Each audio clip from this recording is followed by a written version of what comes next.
Ganati Sevitam Aputta Jambu Palasara Bhakshitam Umasudam Shoka Vinasha Karanam Namami Vigneshwara Pada Pankajam Akhanda Mangalakaram Vyaptam Yena Characharam Tatpadam Darshitam Yena Tasmai Sri Gurave Namaha Ajnana Timirandasya Jnanananda Shalakaya Chakshushum Militam Yena Tasmai Sri Gurave Namaha Gurur Brahma Gurur Vishnu Gurur Devo Maheshwara Gurureva Param Brahma Tasmai Sri Gurave Namaha Chinmayam Vyapi Yat Sarvam Trailokyam Sacharacharam Tatpadam Darshitam Yena Tasmai Sri Gurave Namaha Tvameva Mata cha Pita Tvameva Tvameva Bandhu Sakha Tvameva Tvameva Vidya Dravinam Tvameva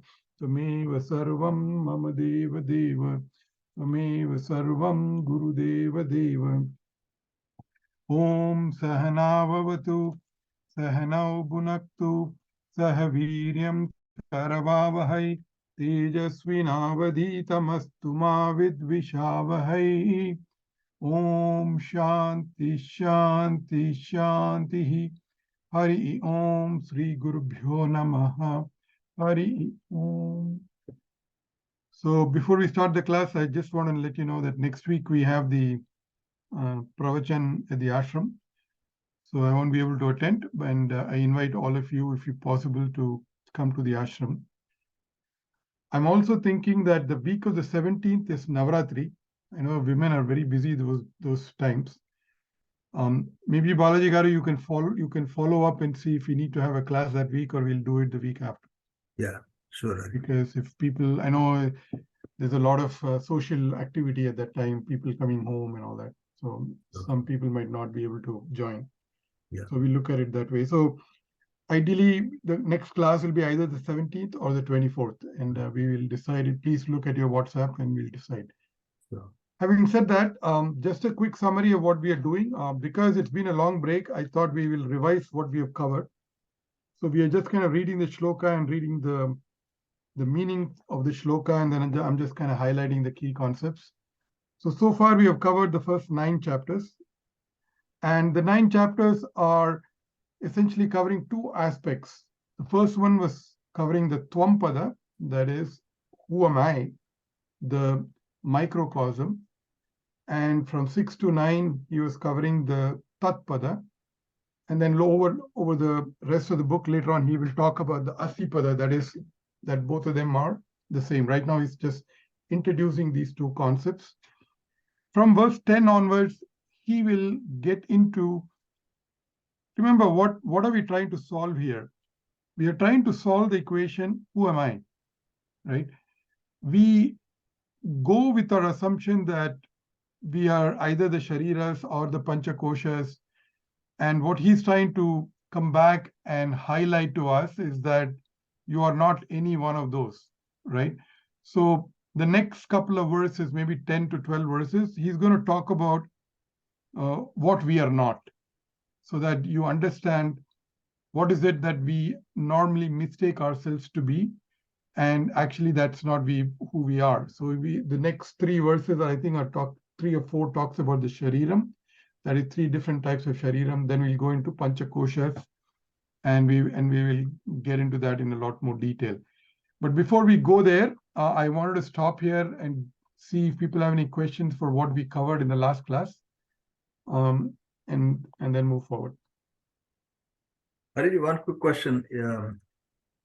Is it correct to say, Brahman, Paramatma, Purusha, they're all one and the same, called differently in different scriptures?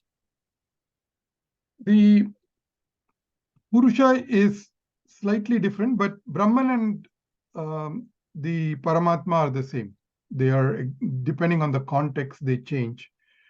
Even Purusha is actually sometimes used, Prakriti and Purusha is used as the two things, and Prakriti also Purusha stands for Brahman and Prakriti stands for Maya, which is another word for Maya. So those 3 things are synonyms for the Brahman. Thank you.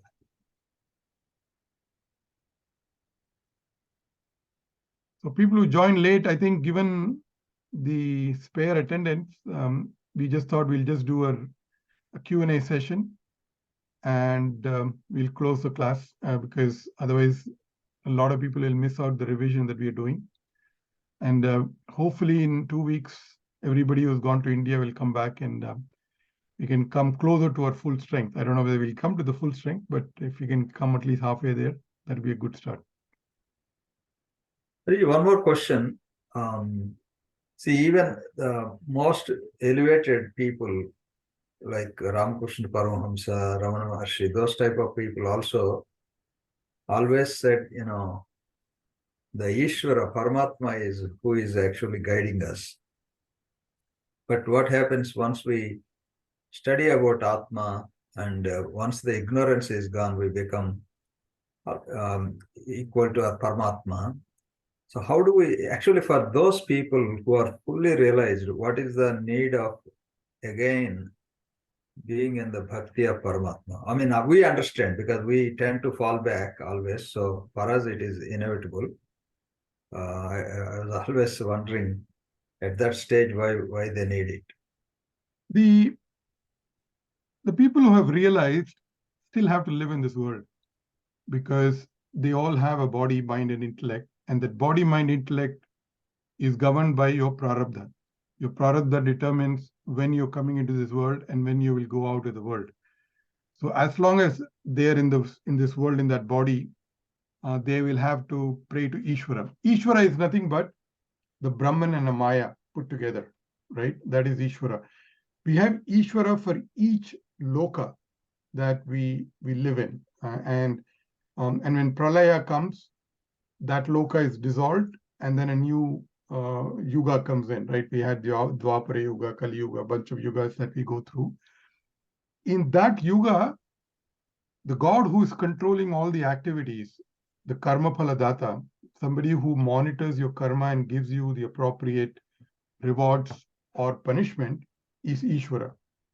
So as long as you're living in this world, you have to pray to Ishvara to make sure that you get what you deserve and nothing is unjustly taken away from you, whether it is your age or whether it is any other objects that should rightfully belong to you but have not been done so. So the Ishvara controls that yuga that you live in. So that's why we pray to the Ishvara at that time. But the combination of Brahma and Maya creates a particular loka. Remember, we talked about how the Tanmatras are born, and then we go through Panchikaranam, and then the Stula Bhutas are born, and then out of the Stula Bhutas, Stula Sharira. Actually, Tanmatras, and then we get Stula Sukshma Bhutas, and then Sukshma Sharira, and then Stula Bhutas, Stula Sharira. And out of the Stula Sharira, the karmas are done, and out of the karma you get the loka that you live in, and out of that you get the oshadi and fruits which help you live in that loka going forward. So hopefully I've answered your question. I don't know if that's exactly what you're looking for. Yes. Thank you.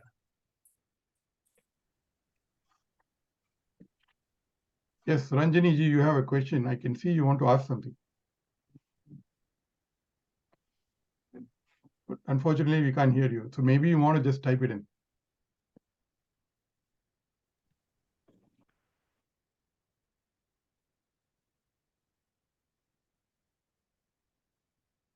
Any other questions in the meanwhile?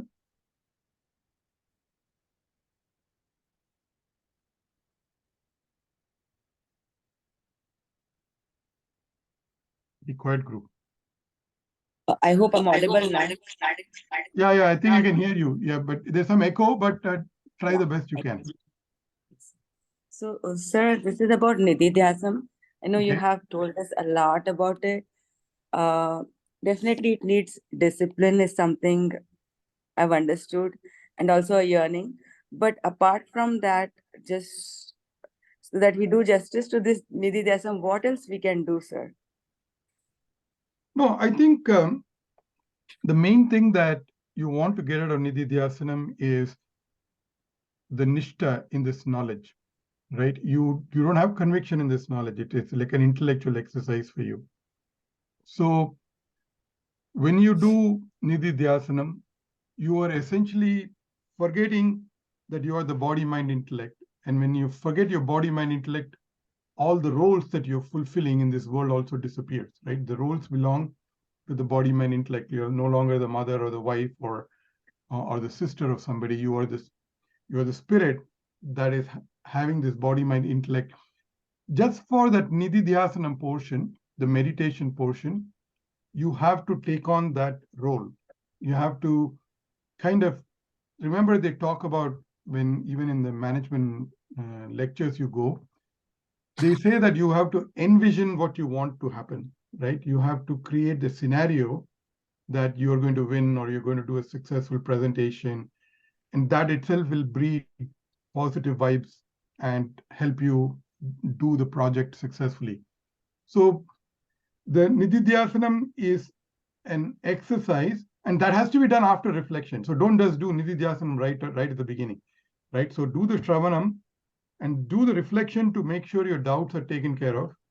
Then you take one of the qualities that we've discussed from shlokas 31 to 40, I think 39 or whatever, that you are like you are not born, you don't die, you're present all over the world. Just take one concept, and for a brief while, when you control your mind and you put your mind completely at rest, which is a good time to do meditation after you do pranayama, because you control breathing, you can control your mind. Breathing and breath control and mind control are like two branches of a tree. So when the mind is completely under control, devoid of any thoughts, no raga dvesha, and then you do this meditation for a brief while, when you are in that state of mind, when you have forgotten yourself as the body, mind, intellect, you will see that all the problems and the issues that you're facing you at that particular point of time disappears for that maybe 2 minutes that you're in the meditation seat. See, we are not qualified to do it for like hours together, which rishis do. I'm just saying, start with baby steps, right? Every journey begins with a step.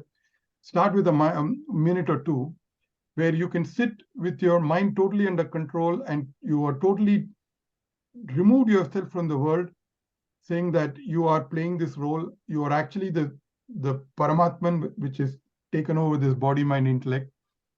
What you will realize is that in that 2 to 3 minutes of meditation, none of these problems actually affect you.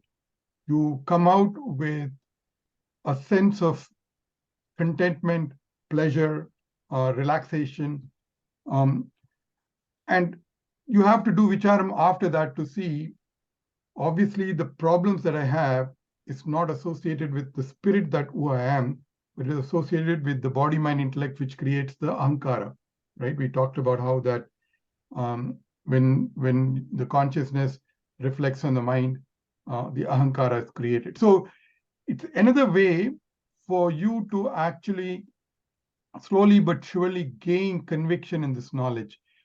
The other way of doing Nididhyasana, which is a lot more difficult, which some of the, like Ramakrishna Paramahamsa and other people do, is throughout the day, they just say that I'm not the body, mind, intellect. I am the spirit that is doing the work of the Brahman or the God or whatever you want to call it. I am just a kind of a instrument for the God to get his work done. And slowly but surely just eliminate the ahankara over time.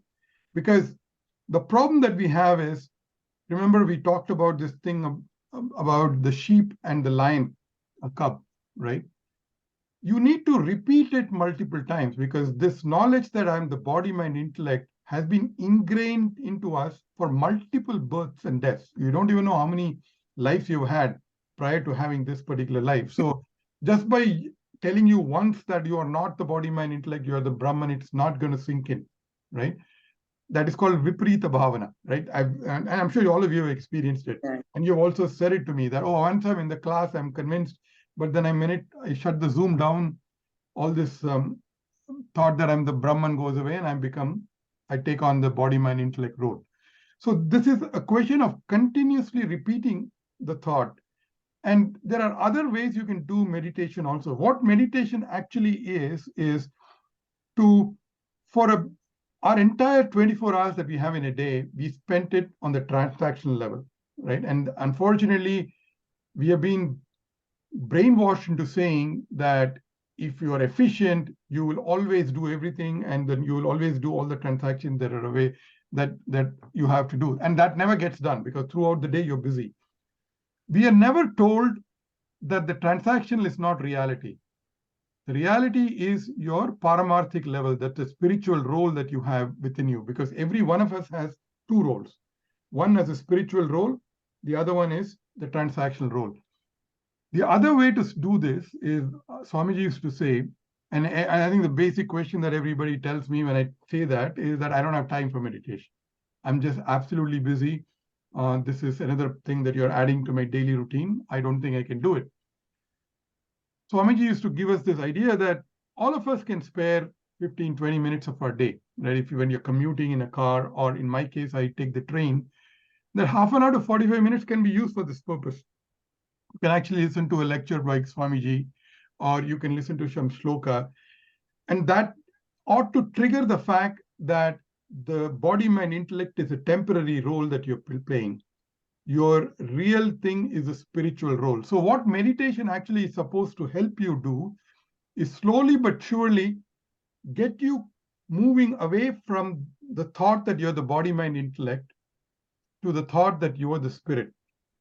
So the level of conviction you need to have is, today, if I wake you up in the middle of the night, you immediately will blub out saying, I'm X, Y, and Z, this is my weight, this is my height, I live in this country, or whatever. You should actually get to the point of saying that I am the spirit. And there is actually a shloka called Hastamala shloka that Adi Shankaracharya has written, and it's actually a great story. If you get a chance, you should probably find it in the web. There was a young boy living in a village who was, like, from the time he was born, he didn't speak. So the parents were very worried, and they did everything that they could. And this person never really spoke anything. And then Adi Shankaracharya was passing through the village, and the parents brought the child in front of Adi Shankaracharya. And Adi Shankaracharya asked him the question, who are you? And that child gives the Hastamalaka Shlokam, which is a verse of about 18 or 20 verses, where he talks about, who am I? I am the Brahman. I'm not the body, mind, intellect. And he goes through that in incredible detail. And it's a phenomenal verse. So what I'm trying to say is that people who are advanced, they just think this is not worth even trying, right? This is like you're going through a game which has no relevance for you in the big scheme of things. Like people who are already advanced, like Ramana Maharishi or Ramakrishna Paramahamsa, they never really wanted to live the transactional life. Right from the young age, like Ramana Maharishi, at age 7 or 8, he realized that I don't want the transactional life. It doesn't give me what I want to get. He wanted to go directly into the spiritual life. And that's what happened to Hastamalaka, who actually became one of the 5 principal students of Adi Shankaracharya. So just to give you, and I am digressing a little bit, but just to give you that you need to think through on a regular basis, because that just comes from reinforcement. Because this thing has been ingrained into our body, into our mind. And every day we look at a mirror, the first thing we look at is our body. How does it look? Our hair is combed and all that. So we associate ourselves with the body, mind, intellect.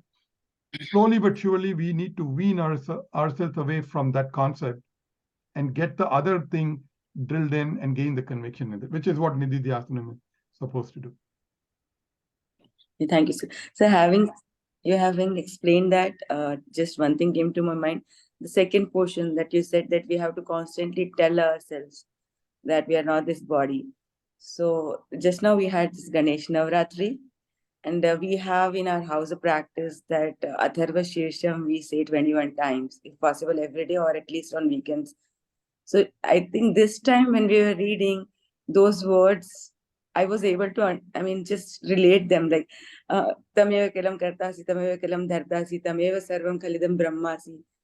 So they all are like, basically, I think something what you have said, So we constantly say to them, although I never knew a meaning, it's just like everyone used to say in family. I never learned it. It just came to me. So I think, but it has deep meaning. Everything in our culture is integrated. Unfortunately, we don't understand, and we kind of think that it is antiquated and it's 5,000 years old. The reason we do the puja is essentially to slowly but surely appreciate the fact that we are the spirit behind that idol, right? And that concept of, and I think I've said this multiple times in your class, in this class too, when you do an abhishekam to the idol in a temple, that idol is just a stone. It is just a metallic thing. You should get your mind elevated so that that mind is immersed in that soul, or I won't call it soul, but in that Paramatma, which is what this idol is supposed to indicate. That's why we have a flexibility to pick any idol we want, because the idol is just a lingam, right? It is just pointing to that supreme Brahman that we are after. Unfortunately, most of us don't even know that, and we get enamored by how this alankaram is done, or what sari that person is wearing, or all that kind of stuff, right? We get totally caught up in the transactional world, but the fundamental thing in our culture is that we start with Daivatam, right? We start with the fact that God is superior to us. We are just the servant of God, those kinds of stuff. But slowly but surely, as you learn, you have to cross the bridge. Dvaitam is like the pole vault. In the pole vault, you take a pole and jump over, right? Dvaitam is what you're experienced to, or that's what you see on a day-to-day basis. But you need to use the Dvaitam knowledge and slowly move yourself to the Advaitam, because that leap is very difficult, right? It's always easy to say, oh God, you are superior to me, so whatever you've done, I'm willing to accept. To really come back and accept that God is actually within you and you are the God, that requires a lot of knowledge and introspection, and that's what Vedanta tries to tell you. And that's what makes it very difficult, because what we see in a day-to-day life is so far, and what we experience in day-to-day life is so opposite to what the scriptures are saying. And that's why I said the Shravanam, Mananam, Nididhyasanam is very important. Yes, thank you, sir. Anything else? Sir, if no one has any question, you have always mentioned that a systematic study is needed. So can you just, like we have learned now Tattva Bodham, Atma Bodham also we are learning.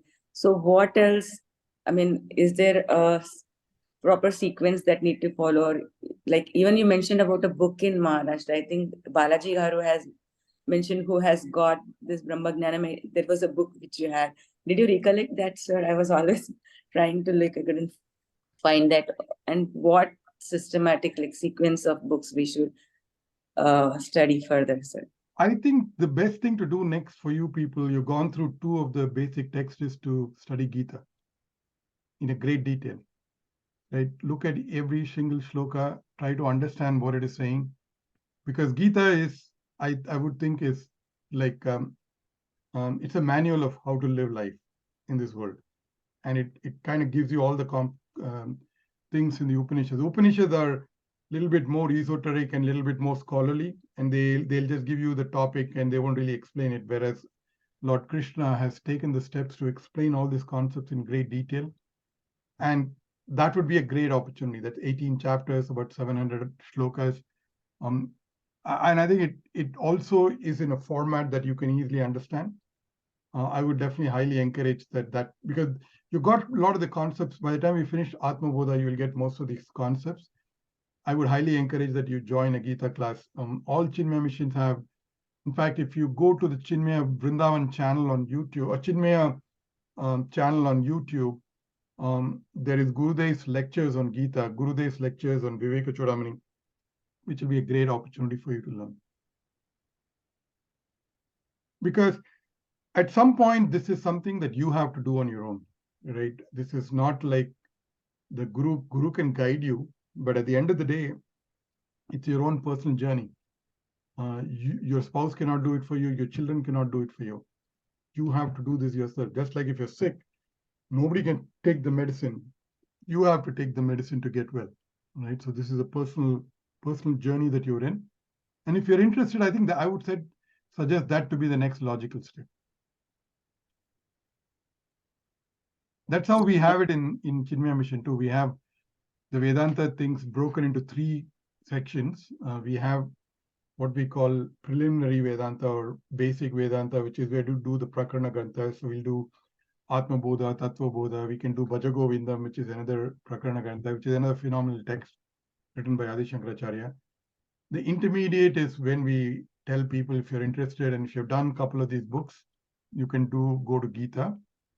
And then advanced is Upanishad. That is more for people who are really intellectual and they really want, because the key aspects of Upanishad, the Bhagavad Gita is nothing but a milk of all the Upanishad, right?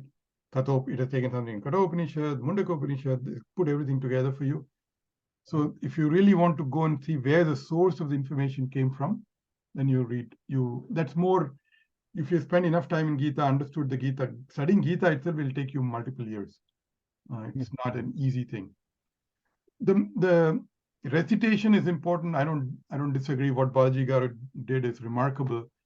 But more importantly, you need to understand what the slokams are saying. See, in Mundaka Upanishad, we have this question. In fact, the Guru asked the teacher, what is it that if I know, I'll know the entire world? That's the question that he asked the Guru. The Shishyam is called Shaunaka, the Guru is Angirasa. And the Angirasa explains that there are 2 kinds of knowledges in this world. One is Aparavidya, the other one is Paravidya. Paravidya is the Brahma Vidya, which helps you know the Atman, which is the most sacred and the most advanced knowledge that you have. Everything else in the world is Aparavidya, including all the Vedas. And that immediately asks the question, why is the Vedas considered to be, like he talks about Atharva Veda, all the Vedas are Aparavidya. And what he says there is, by reciting it and memorizing it, that doesn't give you, that's still an Aparavidya, but that cultivates Antakarna Shuddhi, right? It cultivates discipline. It cultivates the fact that you have to get the 6-fold qualities. But Paravidya is what the Vedas are saying. The actual artham of the verses is what will get you the Brahma Vidya. So that's what I said in Gita. You need to focus on and go to a good guru who has the right Padantram. Like you can go to Ramakrishna Mission, you can go to Chinmaya Mission, where people have studied this and they know how to, because one of the things that the Upanishads also say is that this is not a knowledge that you can just read up in the web, because the context is very important. The word can have different meaning in different contexts. So make sure that you know the guru, where he or she has learned from, and then learn this knowledge from a guru. If you're in Bangalore, there's Chinmaya Mission in Bangalore, in Indranagar. You can actually definitely go back and check there, and it'll be a great opportunity for you to learn. And people here in the Chinmaya Mission here can come to any of the Balavihar class. Even if you don't have your children, you can come and attend the adult classes. I don't think there's anybody stopping you from doing that. No, I totally agree. I think Gita is pretty. So there's one more option, just a couple of options. The timings, if they don't work. Recently, the person who is in charge of the memorization program in Ganpati Sachidananda Swamiji's ashram, he is also giving pravachanams in the morning. So I mean, go to a reputed person and learn it. Yeah, exactly. So the meaning classes, I get I am an alumni member of that. So my daughter grant, right? So they have started. I've seen that, sir. The meaning class. Yes. By KK. Yeah. Yeah, that'll be the next logical step from here. Yeah. Here Srikantji has started. I mean, I think he has been doing it for a while. And as all of us know, he graduated from Chinmaya Mission, that 3-year program. So he's also pretty authentic. And he directly reads, I think he explains the Shankar Bhashya in Gita. Okay. Yeah, bits and pieces we know, sir, but no systematic as such. Oh, no.